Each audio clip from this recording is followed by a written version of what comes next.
Hello everyone, and welcome back to the Fluctus Channel.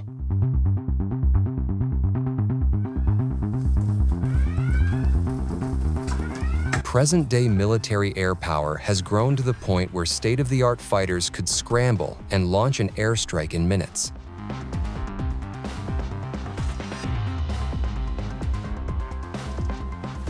But the Achilles heel of aviation has been the vulnerability of air bases to enemy attacks.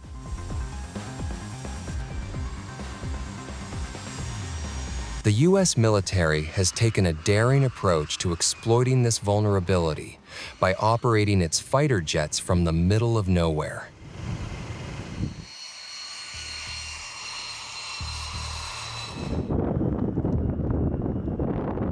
Today's episode is about the daring practice of landing and launching aircraft on highways.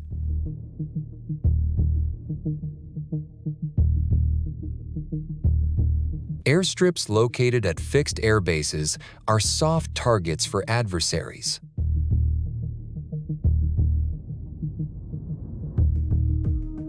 Once damaged, the runway repair process is extensively long and labor-intensive.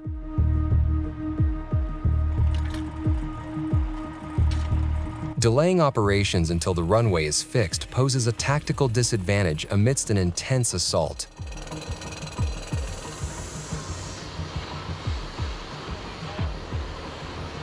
To mitigate these adverse circumstances, the U.S. military decided to train its airmen to disperse effectively in such dire situations to sustain operations. This falls under the efforts of Agile Combat Employment, which is an operational scheme of maneuvers that is executed during combat scenarios. Agile combat employment, so basically air power anywhere, anytime. It's basically a proof of concept that we're just taking a 5,000-foot highway and taking down some power lines to be able to make it safe to land, but we can do this anywhere in the country or any highways. We just need some sort of landing surface and not necessarily like a built-up air base to actually be landing or operating out of.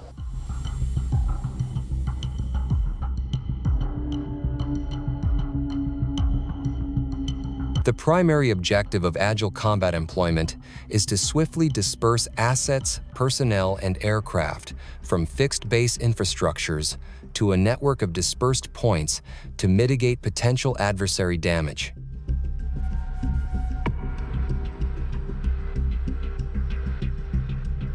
This movement necessitates the operation of military aircraft from austere runways, such as freeways and highways,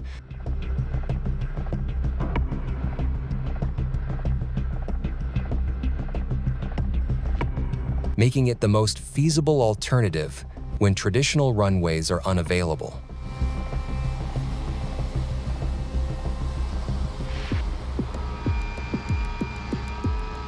While a traditional runway is made to ease the landing with landing aids and signage, bringing down a fighter along a highway is no easy task, even for the most skilled pilots.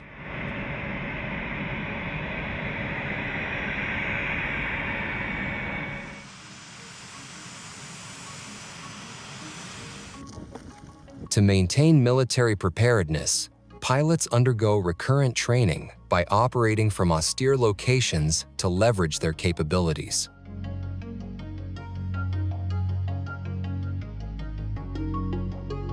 During the training exercises, aircraft are operated from the highways with minimal assistance from personnel and infrastructure to replicate a real adversary threat.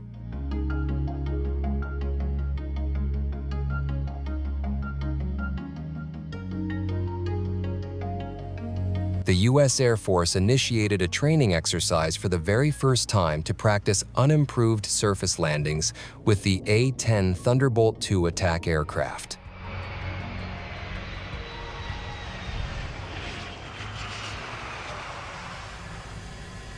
The A-10 Thunderbolt, which is the close air support asset of the U.S. military, is the pinnacle for operating on austere landing sites.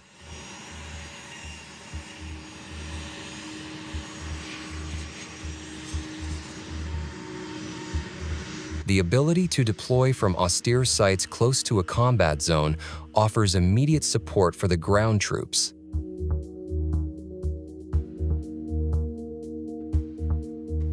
Unlike traditional landings, landing an aircraft on a civilian highway is a task of its own.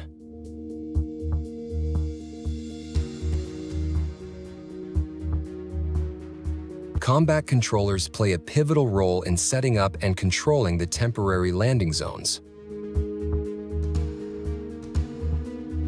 They are FAA-certified air traffic controllers, specially trained to establish landing zones in austere locations and undertake command and control of the site.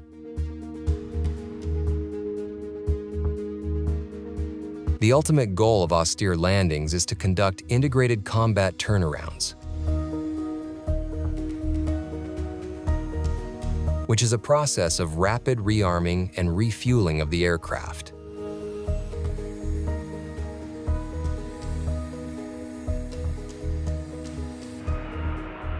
Operating in austere environments under the concept of dispersal is becoming widely popular as near-peer threats have started to loom around the corner.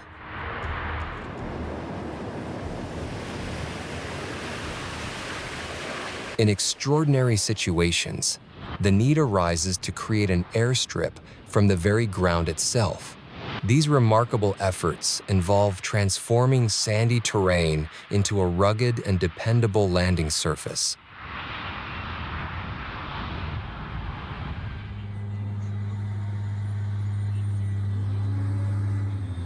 A process that necessitates the strategic use of water trucks to bind sand particles, rendering it firm enough to accommodate the mighty aircraft.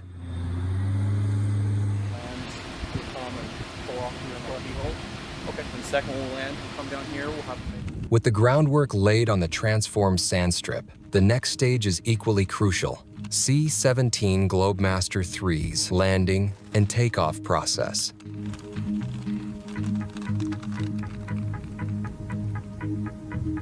the GPS coordinates. The crew is entrusted with two critical coordinates, marking the designated starting and ending points of the makeshift airstrip.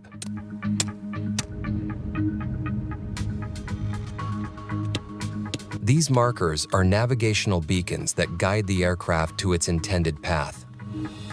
Coho 90 flight bike Lake LZ, report the airfield and safe. A landing zone can be paid and still not have air traffic control tower. So they still need that safety officer. There needs to be somebody on the ground to feed that ground troop to the air crew to coordinate how we're going to mark the LZ so that when they arrive, it's as depicted, it's as planned, it's safe, there's no vehicles there, and then coordinating with any of the ground crews or passengers that are going to get on the aircraft to just ensure that everything's safe. We tell them land at pilot's discretion, we give them the winds, the weather, the current condition of the field. Bike Lake LZ copies.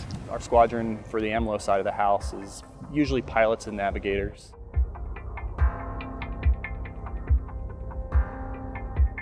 The landing operation commences, and the C-17 touches down on a prepared surface, demonstrating the aircraft's incredible versatility and adaptability in unconventional environments.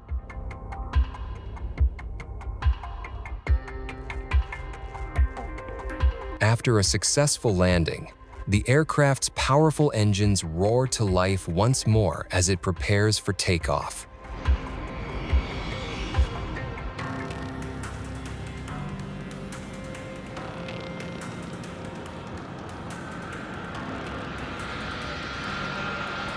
As part of this intricate ballet of operations, the airstrip's marking balloons, which served as essential visual aids for landing, are removed.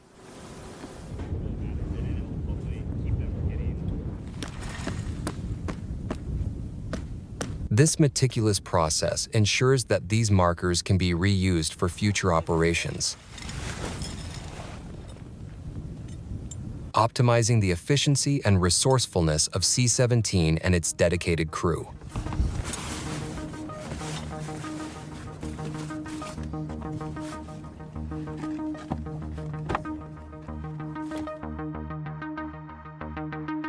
Venturing into the realms of extreme cold, Places like Phoenix Airfield in Antarctica present an entirely different set of challenges when landing and operating colossal cargo aircraft.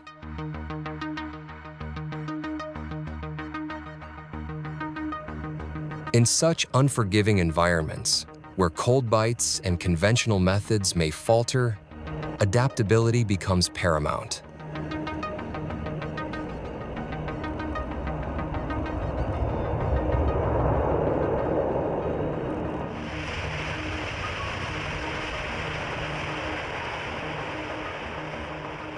While other cargo aircraft, like the C-130, often rely on jet-assisted takeoff, JATO systems, to provide the initial thrust needed to conquer challenging conditions, the C-17 Globemaster III Street stands as a testament to engineering excellence.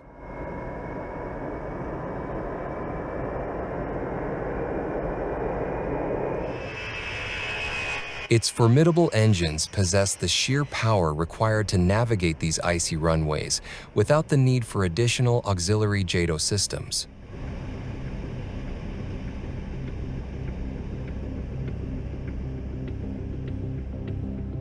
Since the First World War, mankind was using aircraft from ships. But in most cases, they were used as spotters to find other ships at sea.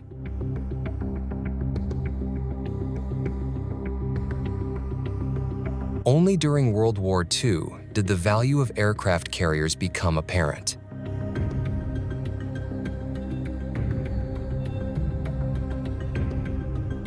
From the Battle of Midway, these vessels have become crucial to any blue water navy.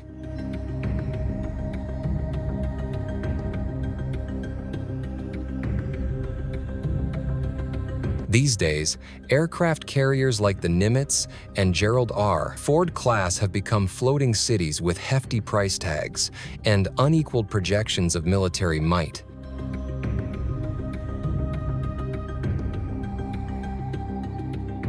One of the primary fighters used by the U.S. Navy is the F/A-18 Super Hornet.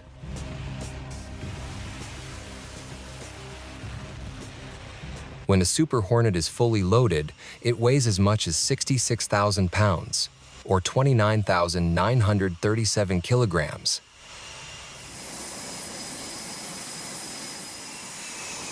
To get aircraft airborne requires a special system known as the CATOBAR, catapult-assisted takeoff, but arrested recovery.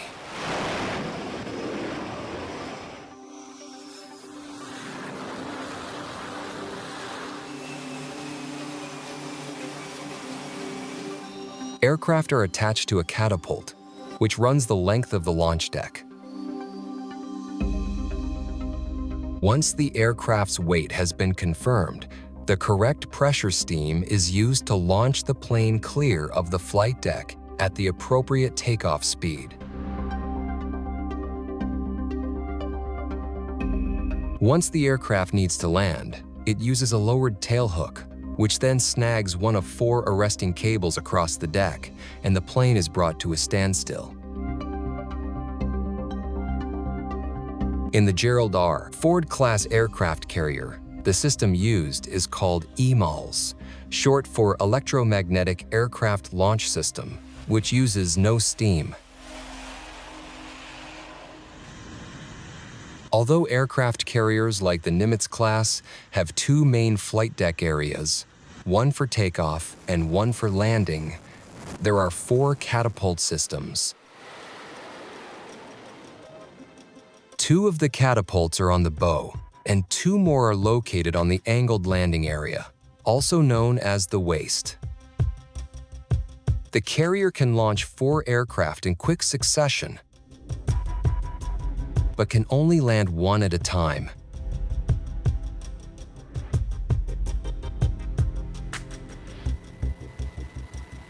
All air operations aboard carriers like the USS Abraham Lincoln are monitored and controlled from the island. The island is the superstructure to the side of the flight deck, and primary flight control, or PRI-FLY, is situated on the highest level. I want to go flying. Under the pry fly is the bridge of the vessel. Heading 330 to the right, man. There is one more critical deck under the bridge called the flag bridge. Another essential structure rises out of the flight deck of the vessel when required. It is called the Integrated Catapult Control System, or bubble. Good shot, launch shots. Fire. From this safe vantage point, catapult teams can launch aircraft safely and out of the elements. There it is, fire.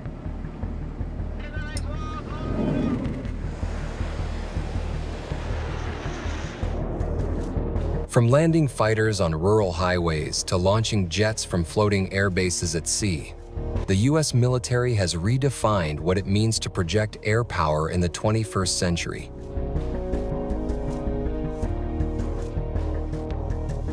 Whether operating from improvised sand runways in remote deserts, icy strips in Antarctica, or the bustling decks of nuclear supercarriers, American air power remains agile, adaptive, and relentless.